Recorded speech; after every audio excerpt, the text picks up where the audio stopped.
మంత్రపాఠः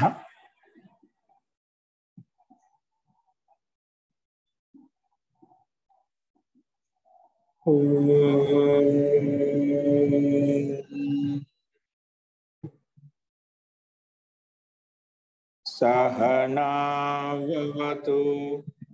सहनौ भुनक्तु सह वीर्यं करवावहै तेजस्विनावधीतमस्तु मा विद्विषावहै। ओम शांति शांति शांति। सर्वेभ्यो नमः। अंदरिकी नमस्कारम अंडी। మనము తత్పురుష సమాస ప్రకరణం చెప్పుకున్నాము నిన్న. అందులో కృత్యే రధికార్థ వచనే అనే సూత్రం చెప్పుకున్నాము. కర్తావాచి తథా అలాగే కర్ణవాచి ఏది తృతీయాంత సుబంతం ఉందో అది సమర్థమైన కృత్య కృత్య అని పేరు పెట్టిన ప్రత్యాంతం చేత వికల్పంగా సమాసం అవుతుంది అని చెప్పుకున్నాము. కానీ అధికార్థ వచనే అంటే అధికార్థ వచనం గమ్యమానమైనప్పుడు మాత్రమే ఈ సమాసం ప్రాప్తమవుతుందని చెప్పుకున్నాము. అంటే ఇక్కడ ఈ సమాసము ఎవరికైనా స్తుతి నింద అర్థంలో కొంచెం ఎక్కువ చేసి చెప్పామనుకోండి, అలాంటి అర్థంలో ఇది అధికార్థ వచనం. అంటే ఎవరికైనా స్తుతి చేసేటప్పుడు మనం లోకంలో చూస్తూ ఉంటామండి. ఒకరి నుంచి మంచి చెప్పామంటే దానిలో రెండు కలుపుకొని రెండు మంచి వాసనగా గొప్ప చేసి చెప్తాం. అది ఒక తప్పని చేసి నిందిస్తాం అనుకోండి, అప్పుడు లేనిపోయిన కొన్ని కలుపుకొని నింద అర్థంలో కల్పించి కొన్ని ఇంకా ఎక్కువ చేసి చెప్తాం. నిందించినప్పుడు ఎక్కువ చేసి నింద చేస్తాము, అది స్తుతించినప్పుడు లేకపోయినా ఇంకా ఎక్కువ చేసి చెప్తాం అన్నమాట. దీన్ని అధికార్థ వచనం అని చెప్పి కృత్యేహి అధికార్థ వచనం. అలాంటి అధికార్థం ఉన్నప్పుడు అది ఏదైనా నిందార్థం కావచ్చు, స్తుతి అర్థం కావచ్చు. అలాంటి అర్థంలో మనకు నిన్న ఈ సమాసం చూసాము. అందుకే ఇక్కడ అధికార్థ వచనంలో కాకైహి పేయ నది కాకపేయ నది అనే ఉదాహరణ చూసాము. అంటే ఇంత తక్కువ నీళ్లు ఉన్నాయి, ఆ నీళ్లను కాకులు కూడా తాగేస్తాయన్నమాట. అంటే అంత తక్కువగా ఉన్నటువంటి నీళ్లు అంటే జలాశయం పూర్తిగా ఎండిపోయి ఉంటుంది, ఆరిపోయి ఉంటుంది అన్నమాట. అంత తక్కువగా ఉన్నాయి అంటే దాన్ని నదికి నిందార్థం చెప్తున్నమాట. అంత తక్కువగా ఉన్నాయి, ఆ నీళ్ళని కాకులు కూడా తాగేస్తాయి. నిజంగా కాకులు తాగే నీళ్ళు ఉండవు అక్కడ. మహేస్త నిందార్థంలో ఆ నీళ్ళ అంత తక్కువ ఉన్నాయా, ఆ నీళ్లు అంటే గట్టిగా కాకులు తాగేసిన అయిపోతాయి అన్నట్టుగా మనం ఒకసారి ఆ రకంగా చెప్తామంట, అతిశయోక్తులు చెప్తామంట నిందార్థంలో. సో ఆ నింద ఏమైపోయింది, అత్యధిక నింద చేసి చెప్పాము. అటువంటి నీళ్లు అటువంటి నది కాకులు తాగేస్తాయి, అది నిందార్థంలో. అదేవిధంగా అటువంటి సునాలేహ్య స్వలేహ్య కూప, అటువంటి బావి, ఆ బావిలో నీళ్ళు అలా ఉన్నాయి, తక్కువగా ఉన్నాయి, దాని కుక్కలు కూడా మొత్తం నాకి పాడేస్తాయి, అంటే మొత్తం తాగి పాడేస్తాయి అన్నమాట. అంత తక్కువగా ఉన్నాయి ఆ బావిలో నీళ్ళు, అంత తక్కువగా ఉన్నాయి. ఇది నిందార్థంలో. నిజంగా అంత తక్కువ ఉండవు కదా, కాదు అంత తక్కువ కుక్కలు కూడా మొత్తం తాగి పడేస్తాయి అన్నట్టుగా నిందార్థం చెప్పామన్నమాట. కానీ అది నిందాకి అత్యధికత ఉందన్నమాట. అత్యంత నిందార్థంలో ఇది అధికార్థ వచనం అన్నమాట. అది స్తుతిలో ఈ రెండు నిందార్థం చూపించారు. స్తుతి అర్థంలో వాష్పేన ఛేద్యాని వాష్ప ఛేద్యాని అని చెప్పుకున్నాము. అంటే అటువంటి తినుకలు, అటువంటి గడ్డిపాసలు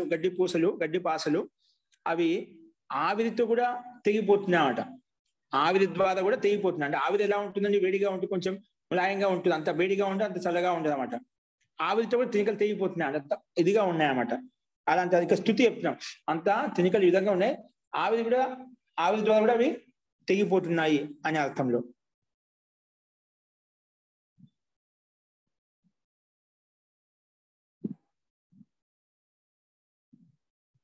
అలాగే కంటకేన సంచేయ కంటక సంచేయ ఓదన అని చెప్పి ఇది కూడా అంత తక్కువ బియ్యం ఉన్నాయి, అవి కాంట ఏదైతే ఉందో మన కొలవటానికి దాంతో కూడా మనం ఏకత్రికం చేయొచ్చు, అంత తక్కువగా ఉన్నాయి అనే అర్థంలో ఇక్కడ చెప్పబడ్డాయి. మనం ఎప్పుడు తక్కువగా ఉన్నప్పుడు తూకం వేయడానికి అయితే తక్కెడ ఉంటుందో దాంట్లో ఆ గిన్నెలతోటి ఆ పాత్రలతోటి మనం దాన్ని ఏకత్రితం అంటే ఇకట్ట చేస్తుంది. ఇకట్ట అంటే దాన్ని ఏమంటాం అంటే గుంపు చేస్తుంటాం బియ్యాన్ని అంతా కూడా.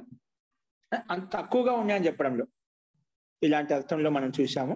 కాబట్టి ఇంకా ప్రశంసార్థంలో నిందార్థంలో చూపించబడ్డది. ఇది అధికార్థవచనం అని చెప్పుకున్నాము. అస్తు. సో ఇంకా ఎవరికైనా సందేహం చెప్పండి.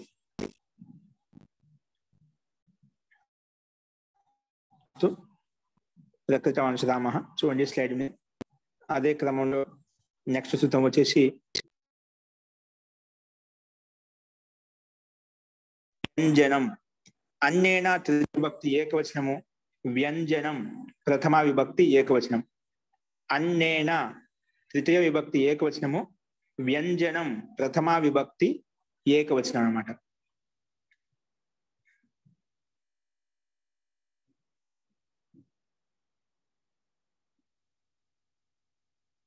ఇక్కడ ఒక టిప్పని ఇచ్చారు చూడండి కింద. వస్తుతః ఇతనే తోడే జలువాలి నది హో పోయి నే శక్తి. అంటే నది అంటున్నామంటే అంత తక్కువ మంది కాకులు దాయంత నీళ్ళు అంత తక్కువ ఎప్పుడు ఉండవంట. అందుకే వస్తుతః ఇతనే తోడే జలువాలి నది హోయి నే శక్తి జిసే కవ్వే హి పీ జాయ్ యహ ఐసా కెహనా హి అధికార్థ వచనత. అంటే ఎక్కువ చేసి చెప్తాను, ఎంత చెప్పాలి అంత చెప్పాలి, ఎక్కువ చేసి చెప్పడం అన్నమాట. అది నింద ఎక్కువ చేసి చెప్పడం అన్నమాట. అలాంటి అర్థం ఉంది కాదు ఇక్కడ మనకు కథనం. మనం లోకంలో లోక వ్యవహారం అలా చెప్తుంటామండి. ఒక్కోసారి అది అతిశయోక్తిలో అత్యంత అధికత చెప్పేటప్పుడు అది చెప్తుంటాం. ఎక్కడైనా ఏదైనా కార్యక్రమం జరిగిందండి, 100 మంది వచ్చా, లక్షల మంది వచ్చా అంటుంటాం. కానీ వాస్తవం లక్షల మంది వచ్చింది అక్కడ, ఏదో 100 మంది వచ్చిండొచ్చు. 100 వచ్చిన లక్షలు వస్తుంటాం, లక్ష కోట్ల మంది వచ్చాయని అంత జనాభా వచ్చిందండి. అట్లా అతిశయోక్తి చెప్తుంటాం, అధికత ఎక్కువ చేసి చెప్తుంటాం అన్నమాట. అది అతిశయోక్తి చెప్తుంటాం సామాన్యంగా.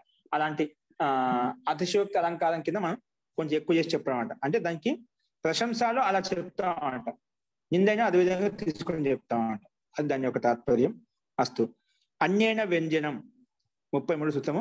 అన్యేన తృతీయ విభక్తి ఏకవచనం, వ్యంజనం ప్రథమ విభక్తి ఏకవచనం. చెప్పాను కదా, మనకు రాబోయే సూత్రంలో ఏదో ఒకటి ఖచ్చితంగా తృతీయ విభక్తిలో ఉంటుంది. ఆ తృతీయ విభక్తి ఉంటే దాని తోటి వేరే శబ్దం సమాసం అవుతుంది. ఏంటి చూడండి. అన్యేన తృతీయ విభక్తి ఏకవచనం, వ్యంజనం ప్రథమ విభక్తి ఏకవచనం. అనువృత్తి వస్తుంది తృతీయ, తత్పురుష, విభాష. స్లైడ్ మార్చండి. సహసుప, సమాసః, ఇవి అనువృత్తి వస్తుంది మనకు. ఇప్పుడు ఈ అనువృత్తి పదాలను సూత్రం నుండి పదాలను కలుపుకుంటూ సూత్రార్థం ఏమొస్తుందంటే వ్యంజనవాచి తృతీయాంతం సుబంతం. ఏం చెప్పాను? వ్యంజనం. వ్యంజనం అంటే ఏమిటండి? వ్యంజనం అంటే ఏదైనా ఒక వస్తువు, ఒక పదార్థాన్ని దాన్ని బాగా మనం తినడానికి యోగ్యమైన తయారు చేసుకోవడం అంట. దాన్ని ఏ విధంగా బాగా కలుపుకొని దాన్ని ఇంకా విశేషంగా విశిష్టమైన ఏంటండి పచ్చడి అంటారు కదండి. అంటే ఇక్కడ పచ్చడి అని కాదు వ్యంజనం అంటే, అది కూడా తాత్పర్యం అదే. వ్యంజనం అంటే ఏదైనా ఒక పదార్థాన్ని విశేషంగా తయారు చేయడం అంట. ఏదైనా ఒక పదార్థాన్ని, ఇప్పుడు మామూలు పెరుగు ఉందండి, అన్నం ఉంది, అన్నాన్ని కొంచెం విశిష్టంగా దాన్ని చిత్రాన్నం కలపడము, దాన్ని ఇంకేమైనా కొంచెం మంచి ఐటమ్స్ వేసేసి బాదం పప్పులు, కిస్మిస్ వేసేసి ఇంకా దాన్ని ఇంకో విశేషంగా తయారు చేయడం దాని పదార్థాన్ని. ఇప్పుడు సామాన్యంగా అన్నం చేసుకుంటుంటాం, దాన్నే రకరకాల రైస్ లో రకరకాల ఐటమ్స్ చేస్తూ ఉంటాం అంట. అది వ్యంజనం అంటే భిన్నంగా మార్చి చేసుకునే దాన్ని వ్యంజనం అంటామంట. ఓకేనా? చూడండి, వ్యంజనవాచి తృతీయాంతం అంటే అటు వ్యంజనం అని ఏదైనా ఒక విశిష్టమైన పదార్థం తినడానికి యోగ్యంగా తయారు చేసుకోవడం. చాలా మంది మా ఇంట్లో రోజు తిని నేను తింటామని బయటికి వెళ్తున్నా బాగా మంచి మంచి మసాలా, గరం మసాలా అవన్నీ వేసి వేస్తానికి ఆ విశేషంగా తయారు చేస్తే అందరూ బయటికి వెళ్తూ ఉంటామంట. అలవాటు పడిపోయామంట. ఎందుకు? వ్యంజనం అలా తయారు చేస్తున్న వాళ్ళు దాన్ని అదే పదార్థం ఇంట్లో వేసుకున్నా రుచి ఉండేవాట, అదే బయట డబ్బులు పెట్టి కొన్నామంటే అది విశేషంగా తయారవుతున్నామంట. కాబట్టి ఆ రకంగా వ్యంజన పదార్థం విశేషంగా తయారు చేసుకునే పదార్థం అయితే దాన్ని వ్యంజనం అంటామంట. అంటే ఏదైనా కావచ్చు, అది ఏదైనా కాదు. మీరు చెప్పిన పచ్చడి తీసుకోవచ్చు, దాన్ని కూడా విశేషంగా తయారు చేసుకొని తినచ్చు. తినటానికి యోగ్యంగా తయారు చేసుకోవడం, అనుకూలంగా తయారు చేసుకోవడం, అది ముఖ్యమైన అంశం. అస్తు. వ్యంజనం అటువంటి వ్యంజనవాచి తృతీయాంత శుభ, అది వ్యంజనవాచి ఉండే పదార్థ విశేషమే ఉంటుంది, అది తృతీయ విభక్తిలో ఉండాలంట. అది ఎలా ఉండాలి? తృతీయ విభక్తిలో ఉండాలి. అందుకే వ్యంజనవాచి తృతీయాంతం సుబంతం అన్నవాచిన సమర్థేన సుబంతేన సహా. ఇక సామాన్య శబ్దం అన్నం ఏదైనా కానీ అది వ్యంజనమైన విశిష్టమైన పదార్థం ఉండదు. ఆ విశిష్టమైన పదార్థం సామాన్య అన్నవాచి ధాన్యవాచి శబ్దం, ఆ శబ్దంతో అన్నవాచిన సమర్థేన సుబంతేన సహా. అన్నవాచి ఇప్పుడు ఏంటి మనకు ఉదరవాక్యం అంటే అన్యైన తృతీయ వ్యక్తి కదా. ఆ అన్నవాచి సుబంతం తోటి, అన్నవాచి సుబంతం తోటి తృతీయాంతం సుబంతం అని సమాసం అవుతుంది. ఏమవుతుంది? తృతీయాంతం సుబంతం సమర్థైన సుబంతే సహా వికల్పైన సమస్యతే తత్పురుషశ్చ సమాసో తత్పురుష సమాసం అవుతుంది అని చెప్పుకున్నాం. అంటే వ్యంజనవాచి తృతీయాంత సుబంతము అన్నవాచి సుబంతం తోటి తృతీయ భక్తి అయితే దానితోటిది ఈ శబ్దం కలిసిపోతున్నాం, సమాసం అయిపోతుంది. ఏ సమాసం అవుతుంది? తత్పురుష సమాసం అవుతుంది. అది మహావిభాషకు అధికారం నడుస్తున్నట్టు వికల్పైన సమస్యతే తత్పురుషశ్చ సమాసో భవతి అని చెప్పుకున్నాం. అంటే ఒక పక్షం సమాసం అయినప్పుడు సమస్త పదం వస్తుంది, కాని పక్షంలో వికల్పం ఒక పక్షం కానిప్పుడు ఏమవుతుంది? విగ్రహవాక్యం అలాగే ఉంటుంది, విగ్రహవాక్యం అలాగే ఉంటుంది. అస్తు. అందుకే ఉదాహరణ ఇచ్చాడు, దద్నా ఉపసిక్తం ఓదన. దద్నా ఉపసిక్తం ఓదన, అటువంటి ఓదనం అటువంటి అన్నము దాంట్లో పెరుగుతో మిశ్రీకరణ చేసి దాన్ని దద్యోదనం తయారు చేసామంట. అప్పుడు మామూలుగా అన్నం తినలేమట, దాన్ని దద్యోదనంగా తయారు చేసి విశేషంగా దాంట్లో ఐటమ్స్ వేసి చేసామనుకోండి, అది కొంచెం విశిష్టమైన ఆనందాన్ని ఇస్తుంది, విశిష్టమైన పదార్థాన్ని తినటానికి యోగ్యంగా ఉంటుంది అన్నమాట. సో దద్నా ఉపసిక్తం ఓదనం, దది ద్వారా, దద్నా తృతీయ విభక్తి ఏకవచనం అండి. దద్నా అనేది తృతీయ విభక్తి ఏకవచనం. దద్నా అంటే పెరుగు ద్వారా, ఉపసిక్తం అంటే దాన్ని కలపడం అంట. ఉపసిక్తం అంటే దాన్ని యుక్తం చేయడం. పెరుగు ద్వారా ఉపసిక్తమైన ఓదనం అన్నం ఏదైతే ఉందో దాన్ని దద్యోదన అని చెప్పుకుంటామంట. అప్పుడు విశిష్టమైన ఒక వ్యంజనం తయారైంది. దద్యోదనం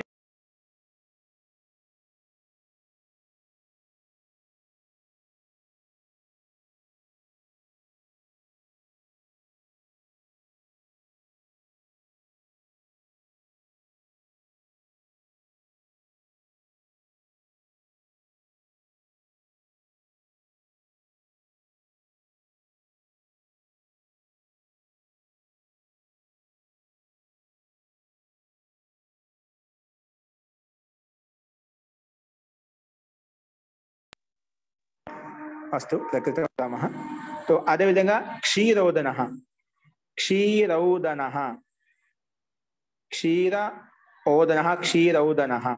అంటే క్షీరం అంటే పాలు.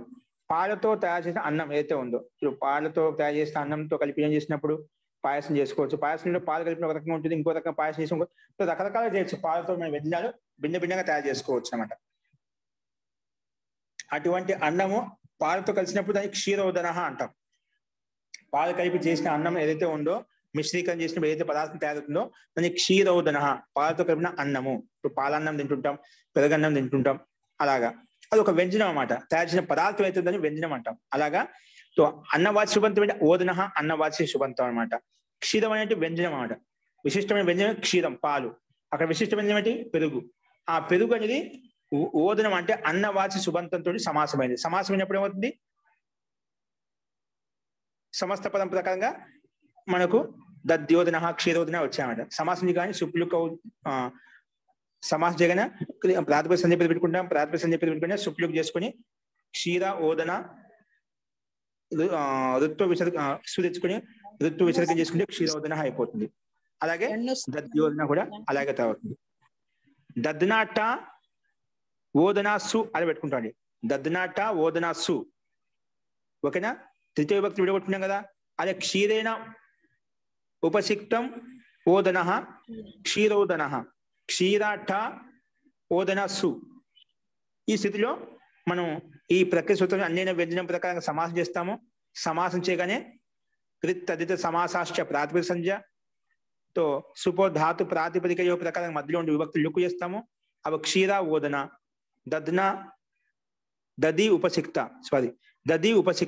దది ఓదన. దది ఓదనలో ఇప్పుడు మళ్ళీ మిగిలిందన్నమాట. ఈ దదిలో ఉండే ఈకారం, ఓదనలో ఉండే ఓకారం, రెండు మధ్య ఏసంధి అవుతుంది. ఏసంధి వస్తే దద్యోదన అయిపోయింది. తర్వాత ఆ సమస్త పదం చేత సు తెచ్చుకొని విసర్గం చేసుకుంటే దద్యోదన. క్షీర ప్లస్ ఓదన, క్షీరలో అకారం ఉంది, పక్కన ఓదనలో ఓ ఉంది. ఇది రెండు మన ఆద్గుణ ప్రకారంగా ఓకారం అవుతుంది. ఆద్గుణ ప్రకారంగా క్షీర ప్లస్ ఓదన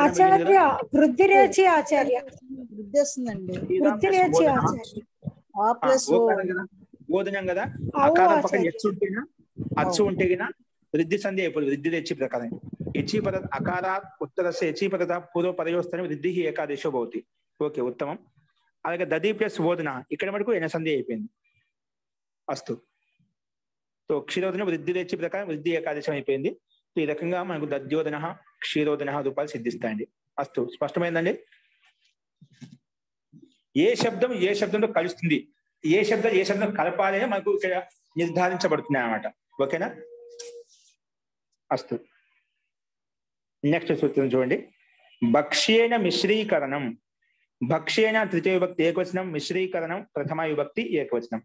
సూత్రాన్ని 2 భాగాలు విడగొట్టుకున్నాం, పద విభాగం చేశాము. భక్ష్యేన తృతీయ విభక్తి ఏకవచనము, మిశ్రీకరణం ప్రథమ విభక్తి ఏకవచనం. ఓకేనా? సో అనువృత్తి వచ్చేసి తృతీయ, తత్పురుష, విభాష, సుప్, సహ, సుప, సమాస, ఇవన్నీ పదాలకు అనువృత్తి వచ్చింది. అర్థం ఏంటంటే మిశ్రీకరణ వాచి తృతీయ అంటే మిశ్రీకరణ కలపడం అంట. ఏదైనా కానీ పదార్థం ఒకదానికి ఒకటి కలిపి తయారు చేసుకుంటారు, కొన్ని పదార్థం కలిపినప్పుడు తయారవుతాయన్నమాట. మిశ్రీకరణ వాచి తృతీయాంతం సుబంతం అంటే అటువంటి సుబంతం ఉండాలంటే దాంట్లో మిశ్రీకరణ ఉండాలంటే కలిపే విధంగా. మిశ్రీకరణ వాచి తృతీయాంతం సుబంతం భక్ష్య తినేటువంటి పదార్థం అయితే ఉందో భక్ష్య వాచిన భక్ష్యేన తృతీయ విభక్తి ఏకవచనం విడగొట్టినా కదా. భక్ష్య వాచిన సమర్థేన సుబంతేన సహా వికల్పేన సమస్యతే తత్పురుషశ్చ సమాసో భవతి. చూడండి ఇక్కడ తృతీయాంతం పైన తృతీయాంతం అనువృత్తి వస్తుంది. తృతీయాంతం సుబంతం, ఆ సుబంతం ఎలా ఉంటుంది? ఏదంత సమాసం అవుతుంది? సూత్రంలో భక్ష్యేన పదం ఉంది కదా, ఆ భక్ష్యవాచి భక్ష్యవాచిన సమర్థేన సుబంతేన సహా. భక్ష్యవాచి అంటే ఏంటి? తినటానికి యోగ్యమైన భక్ష్యవాచి పదార్థం అన్నం ఏదైతే ఉందో అది. భక్ష్యవాచిన సమర్థేన సుబంతేన సహా సుబంతంతో వికల్పంగా సమస్యతే సమాసం అవుతుంది. ఏ సమాసం అవుతుంది? తత్పురుషశ్చ సమాసో భవతి, తత్పురుష సమాసం అవుతుంది చెప్పి చెప్పుకున్నామంట. చూడు అదేవిధంగా ఉదాహరణ ఇచ్చేది ఇక్కడ. గుడైన మిశ్రా దానాహ గుడదానాహ. గుడైన ఇది ఏంటి? మిశ్రీకరణ వాచి అంటే బెల్లం కలిపి మనం ఒక పదార్థం తయారు చేసుకుంటాం. కొన్ని పదార్థాల్లో బెల్లం కలిపి తయారు చేసినప్పుడు ఒక విశిష్టమైన పదార్థం తయారవుతుంది. గుడైన అంటే బెల్లం ద్వారా మిశ్రితమైనటువంటి పదార్థం అయితే ఉందో అంటే అటువంటి ధాన్యంలో బెల్లం కలుపుకొని తినేస్తామంట. గుడైన మిశ్రా దానాహ గుడదానాహ అని ఏమంటాము? గుడదానాహ. అలాగే గుడైన మిశ్రాహ పృథుకాహ గుడ పృథుకాహ. పృథుక అంటే అటుకులు వస్తామని బెల్లం కలుపుకొని తినేస్తాం కదా, పంచదార కలుపుకొని తినేస్తూ ఉంటామంట. అలాగా ధాన్యాల్లో కూడా కొన్ని ధాన్యాల్లో మనం బెల్లం కలుపుకొని తింటూ ఉంటాం. అట్లా మిశ్రీకరణ వాచి ఏంటిది? మిశ్రీకరణ వాచి కలిసిపోయే మిశ్రీకరణ వాచి ఏంటి? ఇక్కడ గుడ శబ్దం. గుడ అంటే బెల్లం. అదేవిధంగా వేరే శబ్దం ఏంటి? భక్ష్యవాచి ధాన్యము. అక్కడ పృథుకాలు. భక్ష్యవాచి అటుకులు, ధాన్యము. అట్లా వాటితో కలిసిపోయి గుడ శబ్దము ధాన్య శబ్దంతో కలిసి సమాసం అవుతుంది. ఏ సమాసం? తత్పురుష సమాసం అవుతుంది. అందుకే గుడైన మిశ్రాధానాహ గుడదానాహ గుడ పృథుకాహ. So గుడాట ధాన just. దానాహ బహువచనం కదా. గుడాట ధాన జస్. ఇక్కడ ఈ స్థితిలో గుడాట ఇక్కడ కూడా గుడైన పృథుకాహ గుడ పృథుకాహ అని పెట్టుకుంటాం. గుడాట పృథుకాస్ జస్ బహువచనంలో. సో ఈ స్థితిలో మనకి భక్ష్యేన మిశ్రీకరణం ప్రకారంగానే భక్ష్యవాచి మిశ్రీకరణ వాచితో సమాసం చేశాము, తత్పురుష సమాసం చేశాము. సమాసం కావడం వలన తదిత సమాసాశ్చ సుపోధాతు ప్రాతిపదికయో పూర్వవత్ అన్ని జరుగుతాయి. అప్పుడు ఏమవుతుంది? గుడ ధాన గుడ పృథుక ఉంటుంది. ఈ సమస్త పదం చేసి జస్ట్ తీసుకొచ్చుకుంటాం. జస్ట్ తెచ్చుకొని ప్రథమయో అనుమతిలో పోయిన అస్మి ఉంటుంది. మళ్ళీ ప్రథమయో పూర్వ సవర్ణ ప్రకారం పూర్వపు ఏకా తీసుకుంటే గుడ పృథుకాస్ అయిపోతుంది, గుడ ధానాస్ అయిపోతుంది. జస్ లో అనుమతి అస్మి వెళ్తుంది. అస్లో ఉండే సకానికి ఋతు విసర్గం చేసుకుంటేనా పృథుకాహ ధానాహ అనే రూపం సిద్ధిస్తుందండి. ఓకేనా? గుడైన మిశ్రాదాన గుడదానాహ. జస్ట్ తెచ్చుకొని ప్రథమయో పూర్వ సవర్ణ ప్రకారం పూర్వము మన సకారానికి ఋతు విసర్గం చేసుకుంటేనా గుడధానాహ గుడ పృథుకాహ అనే రూపం సిద్ధిస్తుందండి. ఓకేనా? సో బెల్లంతో కలిసిపోయినటువంటి ధాన్యం ఏదైతే ఉందో గుడధానాహ అంటాం. అలాగే బెల్లంతో కలిసిపోయినటువంటి అటుకులు ఏవైతే ఉన్నాయో దాన్ని గుడ పృథుకాహ అని చెప్పి చెప్పుకుంటాం. ఇది భక్ష్య విశేషం అంట. ఓకే? సో ఆ భక్ష్య విశేషం తోటి మిశ్రీకరణ వాచి సుబంతం అయితే ఉందో సమాసం చేస్తే ఈ రకంగా రూపసిద్ధి మనకు కనిపించింది. ఉదాహరణలు మనం చూసామండి. అస్తు. ఇందులో ఎవరికైనా సందేహం ఉందా? ఇంకా అస్తు. ప్రకృతం అంశరామ 35వ సూత్రం చూడండి. ఇప్పుడు ఇంతకు తృతీయ గురించి మన అనువృత్తి వచ్చిందండి. తృతీయాంతం సుబంతం వేరే భక్ష్యవా సుబంతం తోటి అన్నవా సుబంతం సమాసం చేస్తున్నాయి. ఇప్పుడు ఇక్కడ చతుర్థి తాగుతాయి. చతుర్థి విభక్తి తోటి అంటే చతుర్థి విభక్తితో యుక్తమైన శబ్దం ఏదో ఒకటి ఉండాలి. కానీ చతుర్థి స్టార్ట్ అవుతుంది. ఇంతమందికి ముందు తృతీయ విభక్తితో యుక్తమై ఉండాలి, ఆ తృతీయ విభక్తితో యుక్తమైన శబ్దం ఏమవుతుంది, వేరే శుభంతంతో సమాసం అవుతుంది. ఇక్కడ నుంచి వచ్చే మనకు ఏమొస్తుంది, చతుర్థి విభక్తి తీసుకోవాలన్నమాట. చూడండి, చతుర్థి తదర్థార్థ తదర్థార్థ బలిహిత సుఖ రక్షితై. ఓకేనా, ఇక్కడ చతుర్థికి అనువృత్తి వస్తుంది, అదంటే చూద్దాం. చతుర్థి ప్రథమ విభక్తి ఏకవచనము, తదర్థార్థ బలిహిత సుఖ రక్షితై. ఇది తృతీయ విభక్తి ఏకవచనం. ఓకేనా, సమాసం చూడండి. తస్మై ఇదం తదర్థం. సూత్రం మనకు పద విభాగంలో తదర్థార్థ బలిహిత సుఖ రక్షితై అని చెప్పాం కదా, రక్షితై. దీంట్లో తృతీయ విభక్తి బహువచనం ఇవ్వబడింది. ఇప్పుడు తదర్థం అంటే ఏమిటి, అది ఇక్కడ చెప్పబడుతుంది. తస్మై ఇదం తదర్థం.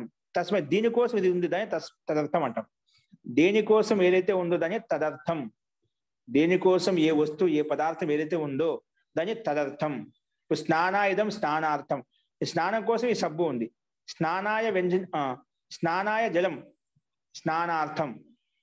అట్లా ఇదం అంటే కదా ఏదైనా కావచ్చు, ఆ జలం కావచ్చు, వేణిజంగా సబ్బు కావచ్చు, అట్లా ఏది ఏ దాని కోసం అయితే ఉందో దాన్ని తదర్థం శబ్దం చెప్తామట. అందుకే తస్మై ఇదం తదర్థం.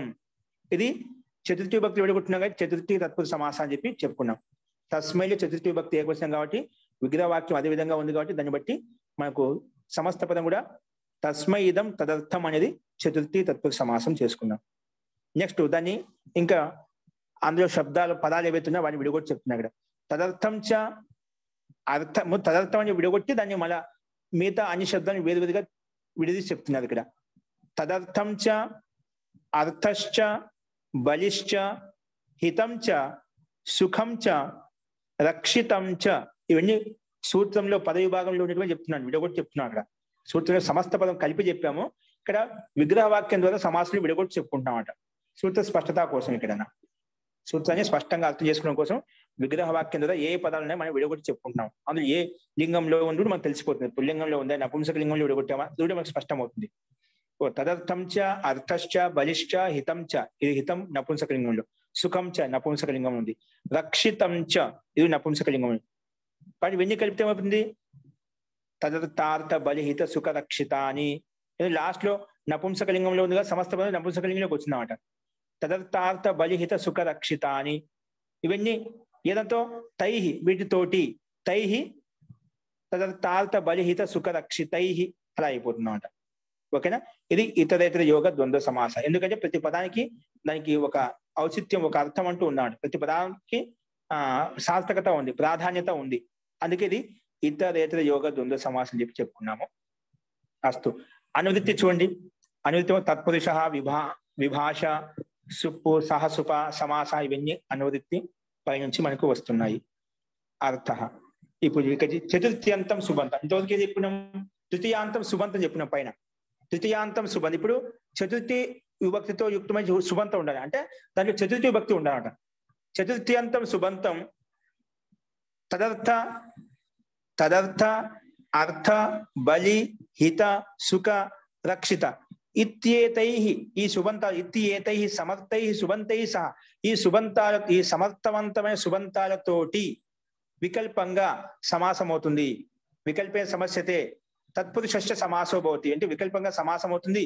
ఏ సమాసం అవుతుంది, తత్పురుషశ్చ సమాసో భవతి అని చెప్పి చెప్పింది. అంటే ఏంటి, చతుర్థి విభక్తితో యుక్తమైనటువంటి శబ్దం ఏదైతే ఉందో ఆ శబ్దం ఏదంత సమాసం అవుతుంది, ఏ శబ్దంతో, తదర్థ ఏ దానికోసం ఏదైతే ఉందో దానితోటి, లేదా చతుర్థి విభక్తి శబ్దము అర్థ శబ్దంతో, లేదా చతుర్థి విభక్తి శబ్దం బలి శబ్దంతో, హిత శబ్దంతో, సుఖ. చతుర్థి కామన్ గా ఉంటుంది. ఇవి ఒక్కో దాంతో ఒకసారి సమాసం అవుతున్నాడు. ఒకసారి అర్థ శబ్దంతో, బలి శబ్దంతో, హిత శబ్దంతో, సుఖ శబ్దంతో, రక్షిత శబ్దంతో సమాసం అవుతుంది వికల్పంగా. ఏ సమాసం, తత్పురుష సమాసం అవుతుంది అని చెప్పి ఈ సూత్రం చెప్పి చూడు. అదే విధంగా ఉదాహరణ కూడా ఇచ్చాయి ఇక్కడ. ఇక సూత్రంలో కొంచెం ఇంకా స్పష్టత కోసం తద్ అంటే ఏమిటి ఇక్కడ ఓపెన్ చేసి చెప్తున్నాడు. తద్ ఇది పదేన. సూత్రంలో తద్ శబ్దం తదర్థార్థ శబ్దంలో తద్ పదం ఉంది కదా మొట్టమొదటిది, అది దాన్ని కొంచెం ఓపెన్ చేసి చెప్తున్నాడు ఇక్కడ. తద్ అంటే తద్ ఇది పదేన, ఈ పదం చేత చతుర్థ్యంతస్య అర్థ పరామర్శ్యతే. చతుర్థి విభక్తి యొక్క అర్థాన్ని పరామర్శిస్తున్నామట. తదర్థ అంటే తస్మై ఇదం తదర్థం అని చెప్పాం కదా, అంటే చతుర్థి విభక్తి యొక్క అర్థాన్ని పరామర్శిస్తుంది. ఓకేనా. సో తదితి పదేన చతుర్థ్యంతస్య అర్థః పరామర్శ్యతే, అది పరామర్శించబడుతుంది. తదర్థేన ప్రకృతి వికార భావే సమాసః ఇష్యతే. తదర్థేన ప్రకృతి వికార భావే సమాసః ఇష్యతే. తదర్థేన అంటే ఏ దానికోసం అయితే ఉంది దాని అర్థంతో, తదర్థేన ప్రకృతి వికార భావే, ప్రకృతి అది వికార భావే సమాసః ఇష్యతే, సమాసము ఇక్కడ ఇష్టం అనమాట. తద్ ఇతి పదేన చతుర్థ్యంతస్య అర్థః పరామర్శ, చతుర్థి విభక్తి యొక్క అర్థాన్ని పరామర్శిస్తున్నాము. సో తదర్థేన అంటే ప్రకృతి వికారం, అంటే ప్రకృతి మూల ప్రకృతి అయితే దాని యొక్క వికార భావే సమాస ఇష్యతే, అంటే ఇక్కడ ఆ ప్రకృతి యొక్క మూల వస్తువు అయితే దాని యొక్క వికారమే ఉండాలి, తదర్థం అని చెప్తామంట. దానే తదర్థం అంటే ఏదైతే ఉందో దాని యొక్క వికారం, పాల యొక్క వికారం అవుతుంది, పెరుగు అవుతుంది అంట. అట్లా దానికి సంబంధించి వికారమే ఉండాలంట, వేరే వికారం ఉండకూడదు, వేరే పదార్థం ఉండకూడదు. ఓకే, అదే ఇక్కడ గ్రహించబడింది, అదే ఇక్కడ తీసుకోబడింది, అది ఇష్టము అని చెప్పి చెప్పబడింది అనమాట. సో తదితి పదైన చతుర్థ్యంతస్య అర్థః పరామర్శ్యతే అంటే తదర్థేన తదర్థ శబ్దం ఏమొస్తుంది, ప్రకృతి వికార భావే సమాస ఇష్యతే, ప్రకృతి యొక్క మూల పదార్థం అయితే దాని యొక్క వికారమే ఇక్కడ సమాసం ఇష్టమవుతుంది, సమాసం తీసుకోబడుతుంది అని చెప్పి చెప్పబడిందండి. ప్రకృతి వికార భావే, ప్రకృతి వికార భావంలో సమాస సమాసం ఇష్టం. ఇక్కడ ప్రకృతి ఒకటి వికారం ఒకటి అనుకోండి, ప్రకృతి ఒకటి ఉంది, దాని వికృతి ఇంకో పదం యొక్క వికృతి ఉంది, ఇంకో పదార్థం యొక్క వికృతి ఉంది. అక్కడ కాదు, ఏ పదార్థమో ఆ పదార్థం యొక్క వికారమే ఉండాలి, వేరే పదార్థం యొక్క వికృతి ఉండకూడదు, దానికి సంబంధించే ఉండాలి. ఏది దేనికోసం అవుతుందో దానికోసం ఉండాలి, వేరే పదార్థం కోసం ఉండకూడదు. అదే అటువంటి చోట ఈ సమాసం ఇష్టం, అది ఇక్కడ చెప్పబడింది. అస్తు. ఇప్పుడు ముందుగా సూత్రంలో తదర్థ అర్థ బలి సీత సుఖ రక్షిత ఇవన్నీ శబ్దాలు ఉన్నాయి కదా, అవి చతుర్థి విభక్తితో ఒక్కో దానికి ఉదాహరణ చూపిస్తున్నారు. చూడండి, ముందుగా తదర్థ అంటే ఏ వస్తువు ఏ దానికోసం అవుతుందో దానికోసం, అలాంటి అర్థంలో ఇక్కడ ఉదాహరణ చూపించబడుతున్నాయి. చూడండి, యూపాయ దారు, యూపాయ ఏంటి విభక్తిది, చతుర్థి విభక్తి స్పష్టంగా ఉంది కదా. దారు అంటే ఒక కర్ర, యూప స్తూపం, స్తూపం కోసం పెద్ద పెద్ద కర్రలు, గజ స్తంభాలు మన దేవాలయంలో దేవస్థానంలో మనం చూస్తుంటాం. అయినా మనకి ఇండ్లు కట్టుకునేటప్పుడు కొన్ని జోపిడి వేసుకునేటప్పుడు మనకు అక్కడ మన స్తూపాలు లోపల భూమిలో పాతి సపోర్ట్ గా పెడుతుంటాడు, అవి స్తూపం అంట. యూపం అంటే స్తూపం. ముఖ్యంగా ఇక్కడ యజ్ఞయాగాల్లో కట్టేటప్పుడు అవి పట్టలతోటి కొన్ని జోపిడీలు వేస్తుంటారు యజ్ఞయాగాల్లో, అక్కడ ఒక స్తూపం నిలబెడతామట. దాన్ని అంటే దేనికోసం అయితే కర్ర ఉందో దాన్ని యూపదారు అంటాం. అది ఆ కర్ర అనేది కేవలం స్తూపం కోసం తీసుకోబడింది అనమాట, వేరే ప్రయోజనం కొరకు కాదు. అట్లా ఏ ప్రయోజనం కొరకు తీసుకోబడిందో అలాంటి అర్థం, దాన్ని ఇక్కడ తదర్థం అని చెప్పుకున్నాం.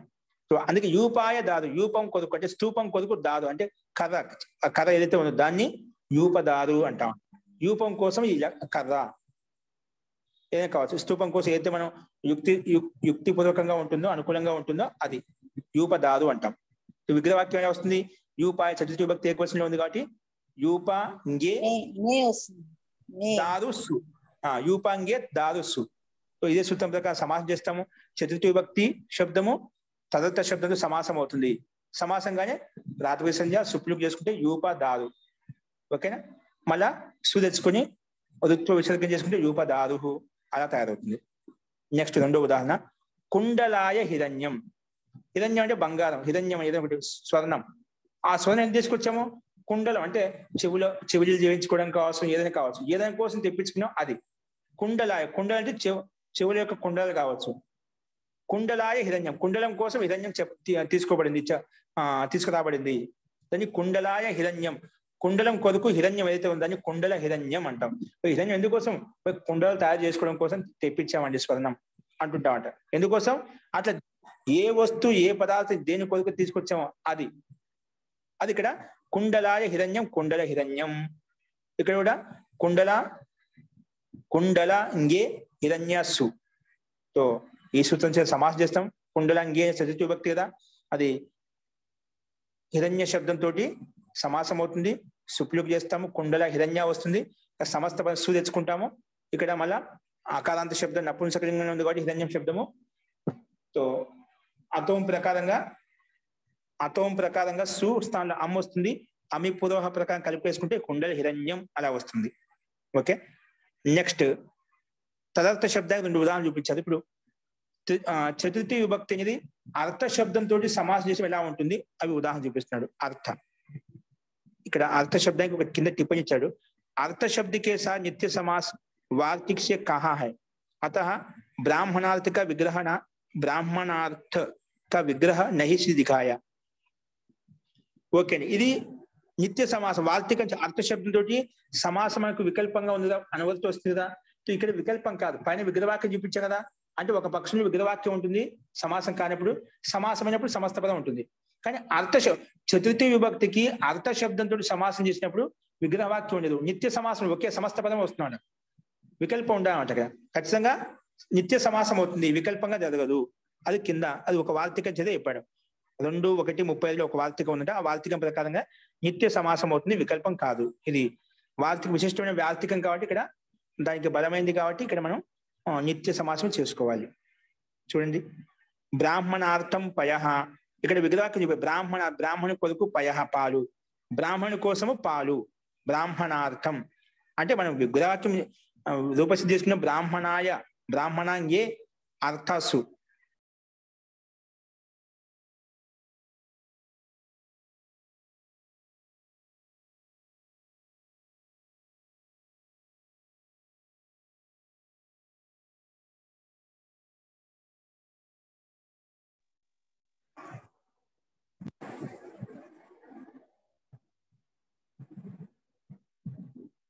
ఓకే, వినిపిస్తుందండి.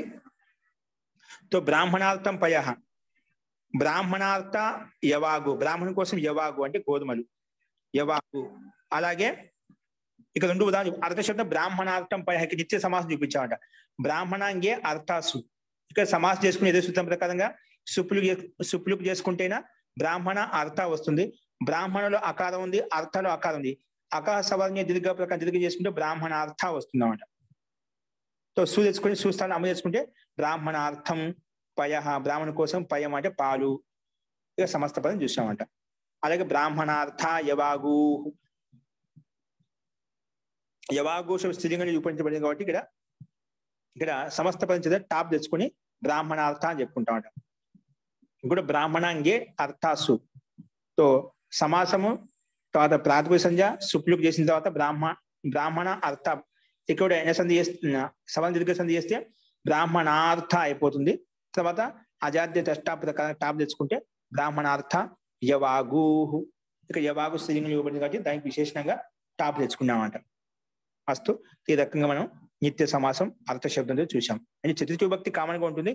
చతుర్థి విభక్తి అర్థ శబ్దంతో వచ్చినప్పుడు ఎలా ఉంటుంది సమాసం అది చూసాం. నెక్స్ట్ బలి శబ్దంతో, చతుర్థి విభక్తి బలి శబ్దంతో సమాసం చేసినప్పుడు ఏ రకంగా ఉంటుంది చూడండి. ఇంద్రాయ బలి, ఇంద్ర బలి. ఇంద్రాయ ఇంద్రుడి కోసం బలి అంటే ఇంద్రుడి కోసం బలి ఇస్తుంటామంట, ఇంద్ర బలి అంటామంట. దాన్ని ఇంద్రాయ బలి, ఇంద్ర బలి. ఇక్కడ ఇంద్రాంగే బలిస్సు. ఇదే సూత్రం ప్రకారం సమాసము ప్రాతిపదిక సంధ్య సుపులుకు సుపోధాతు ప్రాతిపదిక యోహ ప్రకారంగా అప్పుడు ఇంద్ర బలి వస్తుంది. మన బలి పక్కనే ఇంద్ర బలి అనే శబ్దంతో సు తెచ్చుకుని సుకి రుత్వ విసర్గం చేసుకుంటే ఇంద్ర బలి అనే రూపం సిద్ధిస్తుంది. అలాగే కుబేర బలి, కుబేరాయ ఇదం, ఏదో కుబేరాయ బలి, కుబేర బలి. కుబేర శబ్దం పుల్లింగం, రామశబ్దానికి సమానంగానే.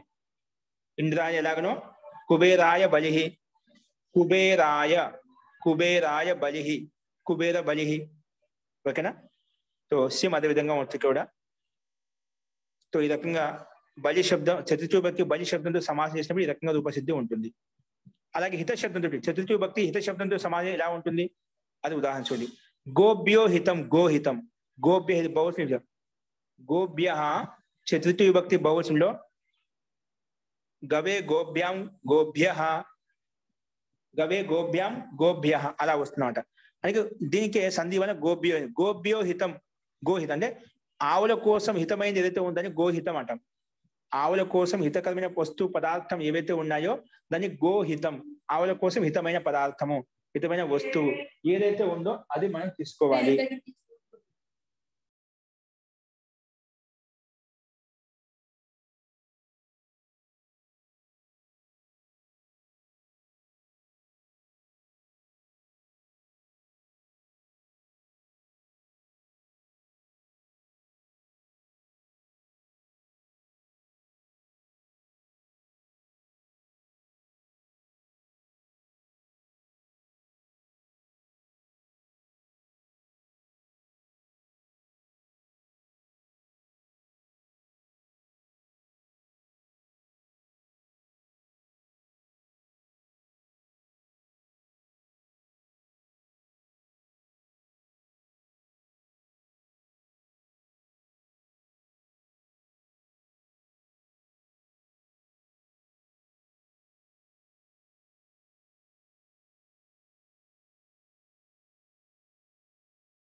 ప్రకృత పరశురామ. సో గోభ్యో హితం గోహితం, గౌలకు హితమైనది ఏదైతే ఉందని గోహితం అంటాం అన్నమాట. సో ఇక్కడ గోభ్యో అనే చతుర్థి బహువచనం ఉంది కాబట్టి ఏమొస్తుంది, ఏ భ్యాం భ్యస్ అంటే గో భ్యస్ హితాసు. గో విగ్రహవాక్యం వస్తుంది, గోభ్యో హితం మనకు ఉంది అన్నమాట, బహువచనం విడగొట్టుకున్నాం. అలౌకిక విగ్రహవాక్యం వస్తుంది, గో భ్యస్ హితాసు, గో భ్యస్ హితాసు. సో ఇదే సూత్రం ప్రకారం సమాసం చేస్తాము. సమాసం చేయగానే ప్రాతిపదిక సంధ్య, తర్వాత సుపోధాతు ప్రాతిపదిక లుక్కు సుపులుక్ చేస్తాము. అప్పుడు ఏమవుతుంది, గో హిత మిగులుతుంది. ఏమవుతుంది, భ్యస్ వెళ్ళిపోతుంది, సు వెళ్ళిపోతుంది, గోహిత. గోహిత శబ్దం చేత ఇది సమస్త అది నపుంసకాంత శబ్దం కాబట్టి అతోం ప్రకారంగా సు తెచ్చుకొని సుస్థానంలో అమ్ము చేసుకుంటే గోహితం, అమి పూర్వ ప్రకారం కలిపేసుకుంటే గోహితం అనే రూపం సిద్ధిస్తుందండి. ఓకేనా. సో గోహిత సు సుస్థానంలో అమ్ము, గో అమి పూర్వ ప్రకారంగా గోహితం అనే రూపం సిద్ధిస్తుంది. ఓకేనా. అలాగే సుఖ శబ్దంతో, ఇతర శబ్దంతో ఒకే ఉదాహరణ చూసాం. సుఖ శబ్దం చతుర్థి విభక్తికి సుఖ శబ్దంతో ఏ విధంగా ఉంటుంది అది చూపిస్తున్నాడు. సుఖ శబ్దంతో గోభ్య సుఖం అంటే ఆవుల కోసం సుఖమైనది ఏదైతే ఉందో దాన్ని గో సుఖం అంటామట. ఆవుల కోసము సుఖమైనది ఏదైతే సుఖకరమైనది ఏదైతే ఉందో ఆ పదార్థం కావచ్చు, వస్తువుగా ఏదైనా కావచ్చు. సో గో ఇక్కడ గో జస్ గోభ్యస్సు సుఖ సు, సుఖ సు. సేమ్ ఇదే విధంగా పైన చెప్పిన ముందు చెప్పిన విధంగానే ఈ సూత్రం ప్రకారం సమాసము సుప్పు లుక్కు చేసుకుంటాము, విభక్తి లుక్కు చేసుకుంటాము. గో సుఖ వస్తుంది, గో సుఖ శబ్దం తేట సు తెచ్చుకొని దాని సుస్థానంలో అమ్ము చేసుకుంటే అతం ప్రకారంగా అమ్ము వస్తుంది. మళ్ళీ అమి పూర్వ ప్రకారం కలిపితే గో సుఖం అనే రూపం సిద్ధిస్తుందండి. గోభ్య సుఖం గో సుఖం. అలాగే అశ్వేభ్య సుఖం అశ్వ సుఖం, ఆవుల కోసం అంటే గుర్రాల కోసం సుఖకరమైన ఏదైతే ఉందో దాన్ని అశ్వ సుఖం అంటాం. ఆవుల కోసం సుఖకరమైనది ఏదైతే ఉందో అది ఏదైనా కావచ్చు, దాన్ని గో సుఖం అని చెప్పాము. అశ్వేభ్య సుఖం అశ్వ సుఖం, ఇది కూడా గుర్రాల కోసం ఏదైతే సుఖకరమైనది ఉందో అంటే పదార్థాలు చేయడానికి ఏమైనా కావచ్చు, దాన్ని అశ్వ సుఖం అంటాం. ఇక్కడ కూడా అశ్వ భ్యస్సు సుఖ సు.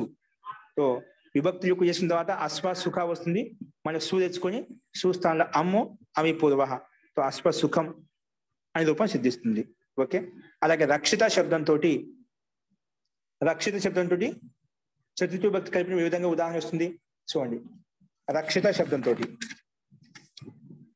సో పుత్రాయ రక్షితం, పుత్రుడు రక్షం, పుత్రుడి కోసం రక్షింపబడిన ఏదైతే ఉందో పుత్రాయ రక్షితం.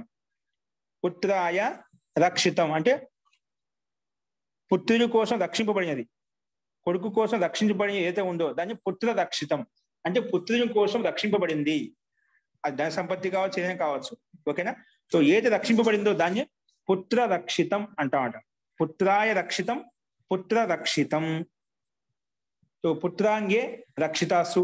ఇక ఇదే సూత్రం ప్రకారం సమాసము విభక్తి లుక్కు మళ్ళీ పుత్ర రక్షిత పక్కన సమస్త పదం సు తెచ్చుకుంటాము. సుస్థానంలో అతోం ప్రకారంగా అమ్ము తెచ్చుకొని అమి పూర్వ ప్రకారం కలుపుకుంటే పుత్ర రక్షితం.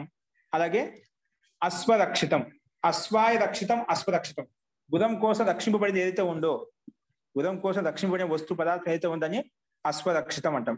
ఇదే విధంగా అశ్వాంగే రక్షితాసు విభక్తి లుక్కు సుస్థానంలో అమ్ము అమి పూర్వ ప్రకారంగా అశ్వరక్షితం అనే ఉదాహరణలు మనం ఈ సూత్రానికి అనుకూలంగా ఉండే విధంగా చూసామండి.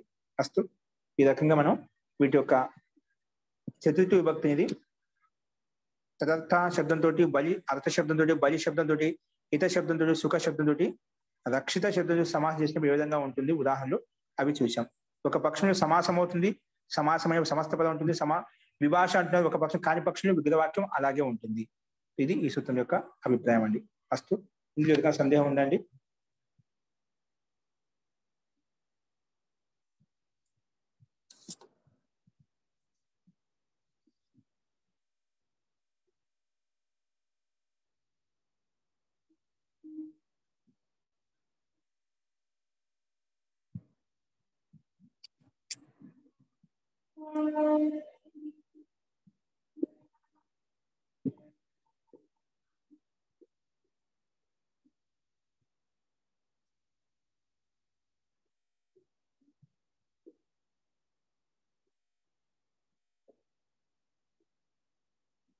ఇందులో ఒక సందేహం చెప్పండి.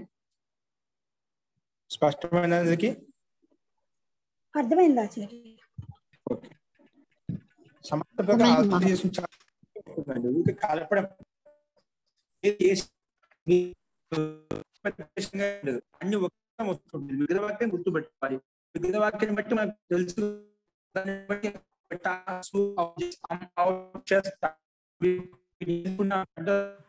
సింపుల్ గా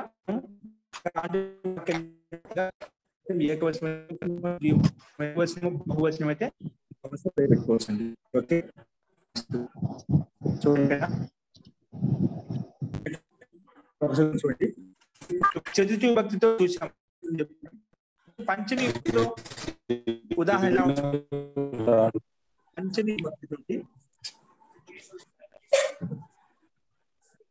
పంచమి విభక్తితో సూత్రం ఎలా ఉంటుంది చూడండి.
చూడండి,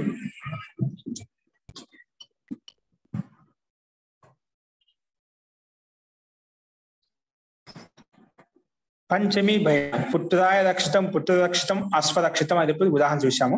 కింద చతుర్థి భక్తి తోటి బలి అర్థ బలి హిత సుఖ రక్షిత శబ్దాలకు సమాసం చేసిన ఏ రకంగా ఉంటుందో ఉదాహరణ మనం చూసాము. ఇప్పుడు నెక్స్ట్ 36 సూత్రము. పంచమి భయేన. పంచమి భయేన. పంచమి ప్రథమ విభక్తి ఏకవచనము, భయేన తృతీయ విభక్తి ఏకవచనం. ఇక్కడ పంచమి సుబంతం తోటి భయ పంచమి అనేది భయ శబ్దం సమాసం అవుతుంది. ముందు చతుర్థి అనేది ఈ శబ్దంతో సమాసం చేస్తాము. ఇక్కడ భయ శబ్దంతో సమాసం చేస్తాం. పంచమి విభక్తికి భయ శబ్దంతో సమాసం చేస్తాము. ఇలా ఉంది, ఉదాహరణ చూద్దాం. చూడండి, పంచమి ప్రథమ విభక్తి ఏకవచనము, భయేన చెప్పిన తృతీయ విభక్తి. అంటే ఏ తృతీయ విభక్తి దాంతో సమాసం అవుతుంది. అంటే పంచమి విభక్తి తృతీయ విభక్తి తోటి అంటే భయ శబ్దంతో సమాసం అవుతుంది. అంటే తృతీయ విభక్తి భయ శబ్దం ఇచ్చిన భయ శబ్దమే ఉండాలన్నమాట. ఇక్కడ వేరే శబ్దం ఉండకూడదు. సో పంచమి ప్రథమ విభక్తి ఏకవచనము, భయేన తృతీయ విభక్తి ఏకవచనము.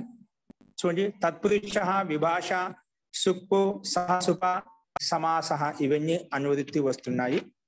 అర్థ పంచమ్యంతం సుబంతం భయ శబ్దేన సమర్థేన సుబంతేన వికల్పేన సమస్యతే.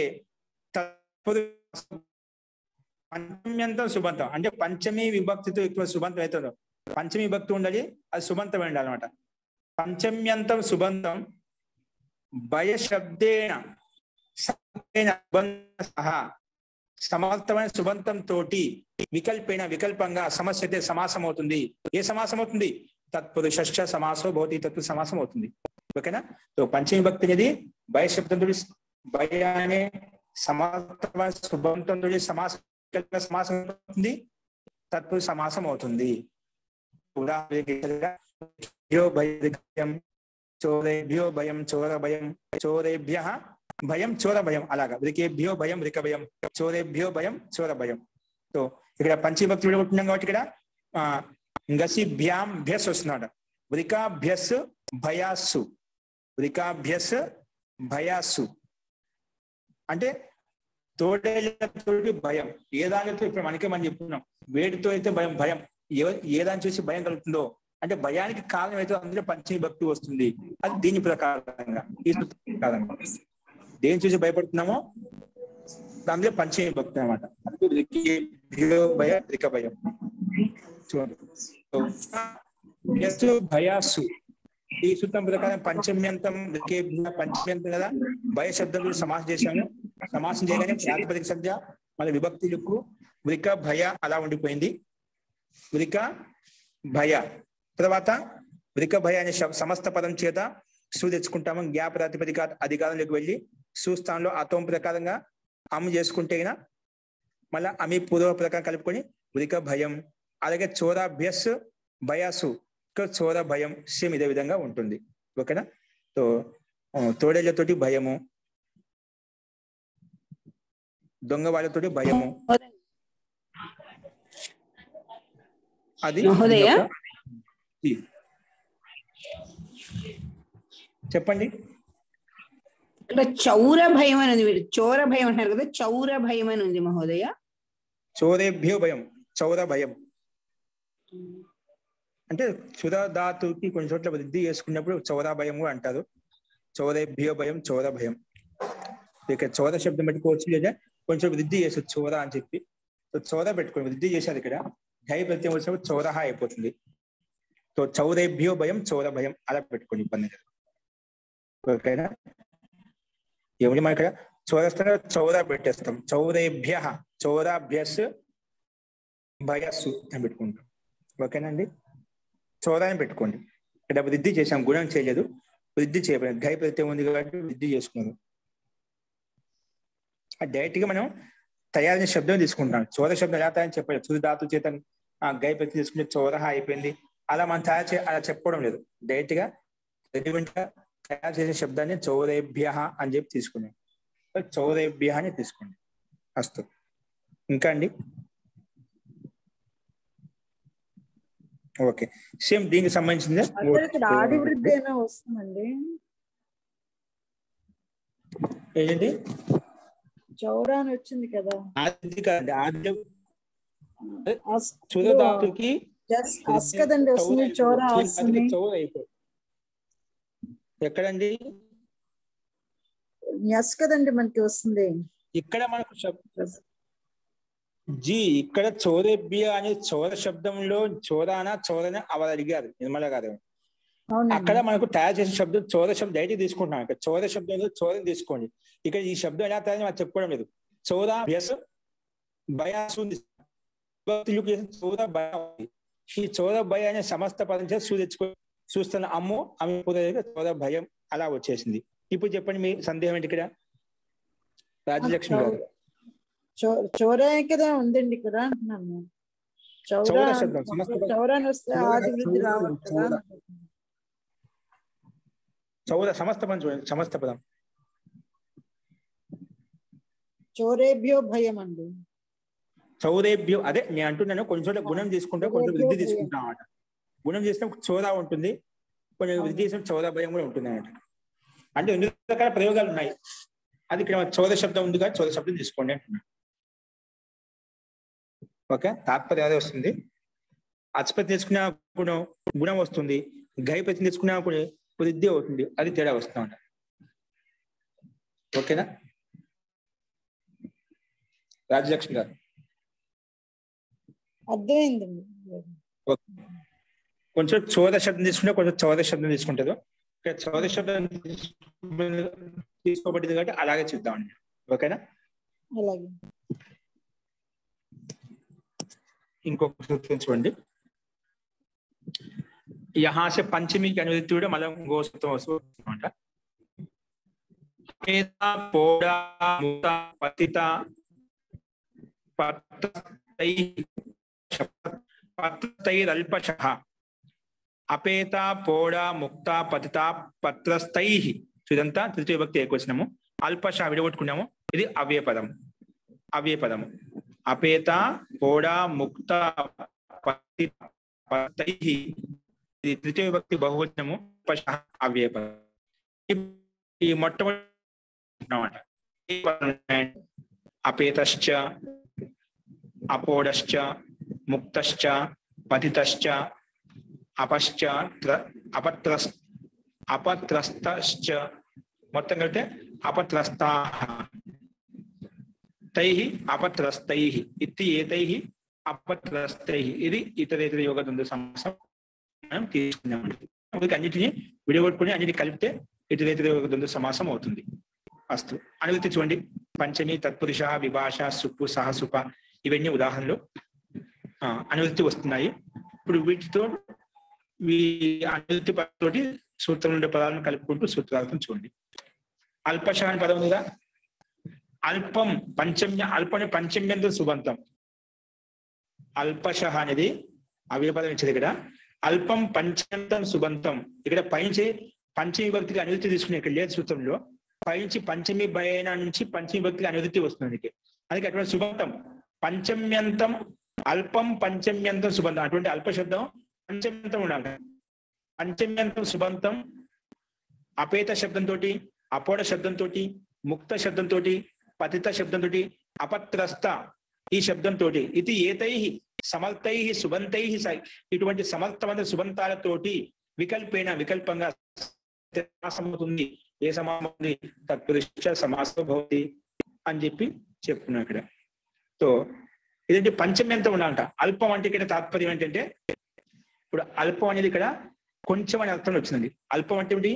కొంచెం తీసుకోవాలి అర్థం ఇక్కడ శబ్దం. అని తక్కువ అంటారా దానికి కొంచెము అనే అర్థంలో అల్ప శబ్దం. అదేవిధంగా ఉదాహరణ ఇచ్చారు కదా. అల్పం అనే పంచమ్యంత సుబంతము పంచమ్యంత సుబంతం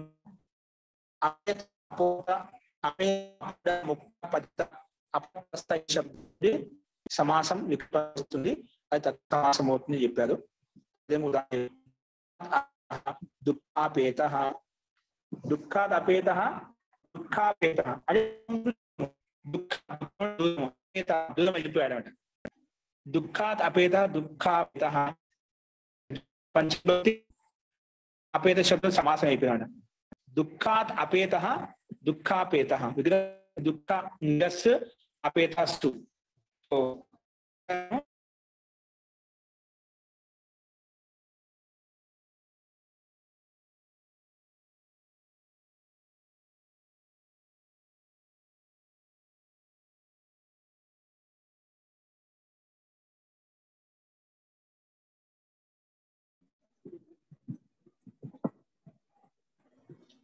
పంచమ్యంత సుబంతము అపేత శబ్దంతో సమాసం అయిపోయింది. సో ఏ సమాసం అయిందంటే తత్పురుష సమాసం చేసుకున్నామట. తత్పురుష సమాసం చేసినాము. అపేత దుఃఖాపేత. దుఃఖలో ఆ ఉంది, అపేతలో ఆ ఉంది. ఈ సుపులకు ఈ సూత్రమైన సమాసము సుపులకు చేసిన తర్వాత దుఃఖలో ఉండే ఆకారము ఆపేత ఉండే ఆకారానికి సమాసం చేసింది దుఃఖాపేత వస్తుంది. దుఃఖాపేత మళ్ళా సుదేసుకొని విసర్గ చేసుకుని దుఃఖాపేత అనే రూపం సిద్ధిస్తుంది. అలాగే సుఖాత్ దుఃఖాపేత. దుఃఖాత్ ఈ విధంగా పంచమభక్తులు విడగొట్టామో అలాగే సుఖాత్ అపేత సుఖాపేత అది కూడా ఇదే విధంగా అర్థం చేసుకోవాలి. ఇప్పుడు ధన శబ్దంతో ధన అనే పంచమ్యంత శబ్దంతో అపోడ అనే శబ్దం సమాసం అవుతుంది. ధనాత్ అపోడ. ధనాత్ అపోడ. అపోడ ధనంతో బాధింపబడ్డాడు. అపోడ అంటే బాధింపబడ్డం. ధనాత్ అపోడ ధనాత్ అపోడ ధనాపోహ. ధనాత్ అపోడ ధనాపోడ. ఇక్కడ ధనలో ఆ ఉంది, అపోడలో ఆ ఉంది. ఇక్కడ కూడా సమాన సంధి చేసుకుంటాం. తర్వాత సూ తీసుకొని చేసుకుంటే ధనాపోడ అయిపోతుంది. దుఃఖాత్ ముక్త. ఇంగస్సు ముక్తాసు సేమ్ ఇదే విధంగా సమాసము సుపులుక్కు విభక్తులకు మళ్ళా దుఃఖాలు ఉండే దుఃఖాత్ ముక్త కదా. ఇక్కడ ఏం లేదు ఏం లేదు దుఃఖాత్ ముక్త దుఃఖ ముక్త అని చెప్పాం. ఆ వంటి సమాన సంధి చేసేవాళ్ళం.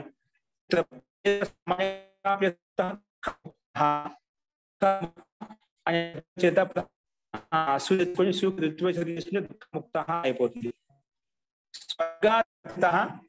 స్వర్గం నుండి పతితుడు అయ్యాడు. పతిత శబ్దం స్వర్గాన్ని పంచమ్యంత సుబంధం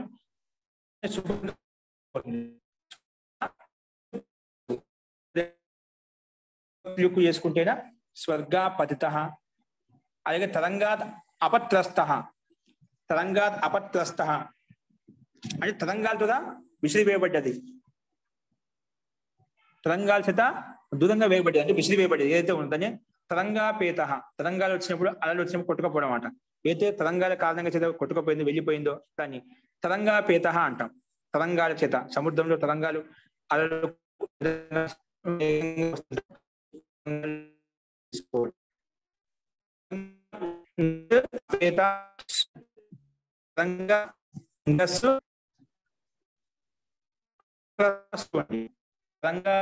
అపత్రస్తు విభక్తి విగ్రహవాక్యానుసరంగా అలౌకిక విగ్రహవాక్యం పెట్టుకుని లుక్కు అంటే విభక్తి లుక్కు అపత్రస్త తెలంగాణ ఆ ఉంది, ఇక్కడ అపత్రస్త ఆ ఉంది, ఇక్కడ దీర్ఘ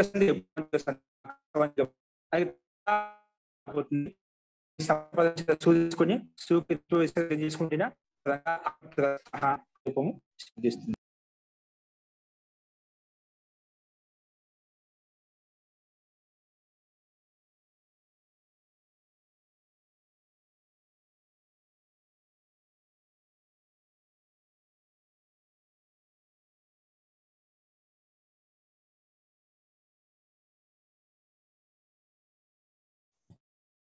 ఇదొక పదార్థం పెట్టుకుంలో ఉండే ఏది పంచమి అంతం ఏ శబ్దాలు సమాసం అవుతుంది అది గుర్తు పెట్టుకుని దాన్ని బట్టి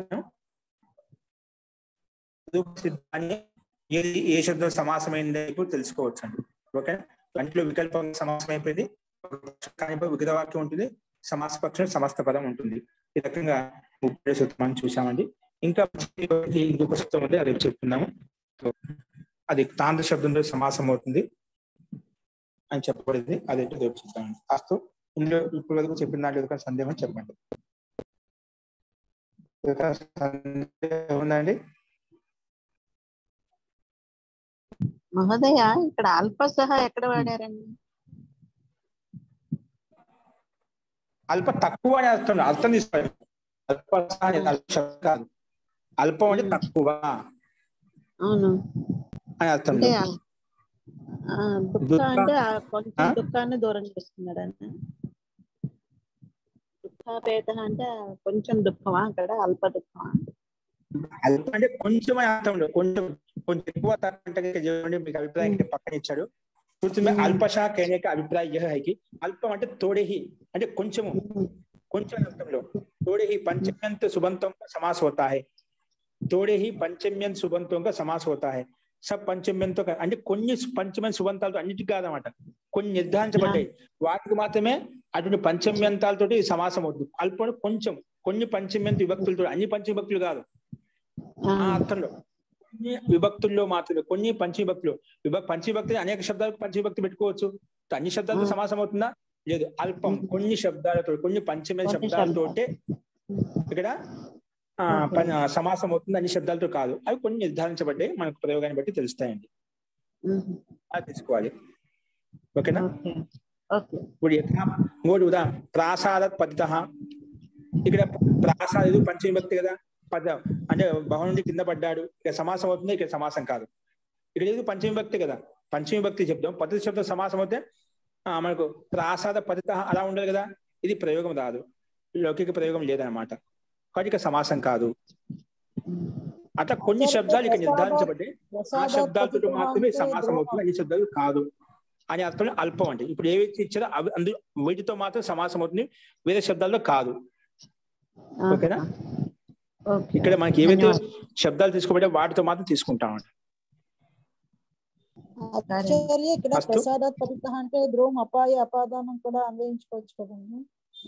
ధ్రువోపాయ అపాదనమా? పంచమి విభక్తిలో వృక్షాత్ ఇక్కడ మనకు అది అర్థం వచ్చినప్పుడు కూడా ధ్రువం అంటే స్థిరంగా ఎక్కడి నుంచి వేరే అవుతుందని పంచమి భక్తి వస్తుంది, ఇంకా ఎక్కడెక్కడ పంచమి భక్తి వస్తుంది, ఇది ఒక అర్థం అది ఉంది. ఇంకా ఎక్కడెక్కడ పంచమి భక్తి ఏ సందర్భాల్లో వస్తుందంటే ఇది చెప్పారు. ఈ సూత్రాలు ఇలాంటి అర్థాలు ఉంటే అల్పార్థంలో ఉన్నప్పుడు ఈ శబ్దాలతో పంచమి భక్తి వస్తుంది. అది మూల సిద్ధాంతం ఉంది. ధ్రువంగా ఉన్నటువంటి వస్తు పదార్థం నుంచి ఏదైతే వేరవుతుందో దానికి పంచే అపాదాన సంధ్య, అటువంటి అపాదాలు పంచభక్తి వస్తుంది. అది సిద్ధాంతం అని. ఇంకా పంచభక్తి ఏ అర్థాల్లో, ఏ సందర్భాలు, ఏ శబ్దాలతో వస్తుందంటే క్రమంగా చూసుకుంటూ వెళ్తున్నాం. జీ రాజలక్ష్మి గారు. బీత్రర్ధానం బైహేతు అందులో కూడా మనకి పంచమి విభక్తి వస్తుంది. ఏంటండి? బీత్రర్ధానం బైహేతు పంచమి బయ్యేనా ఇందాక వచ్చింది కదా సూత్రం. అంటే అవి తర్వాత వస్తాం. బీత్రార్థ ముందు చెప్పుకున్నాము. భీత్రార్థానం భయం, భీత్ర అర్థానం, భీ ధాతు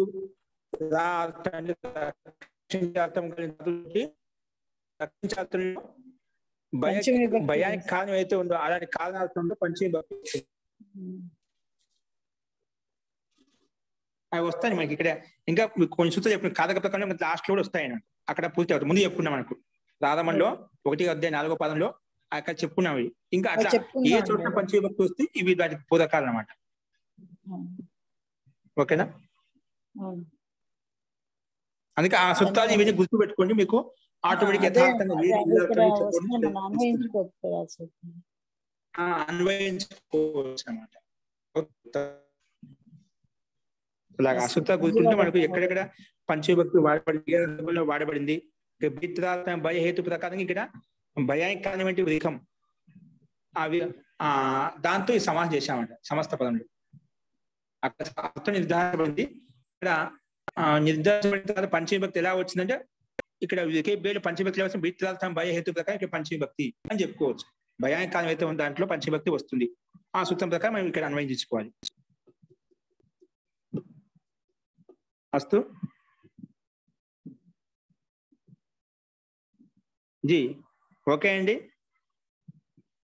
అర్థమైంది మహోదయ. ఓకే అండి. అస్తు. పాఠ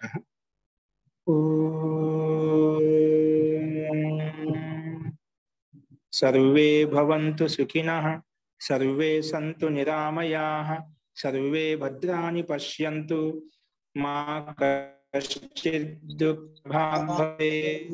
ఓం శాంతి శాంతి శాంతి. అందరికీ నమస్కారం అండి. ఓం నమస్తే.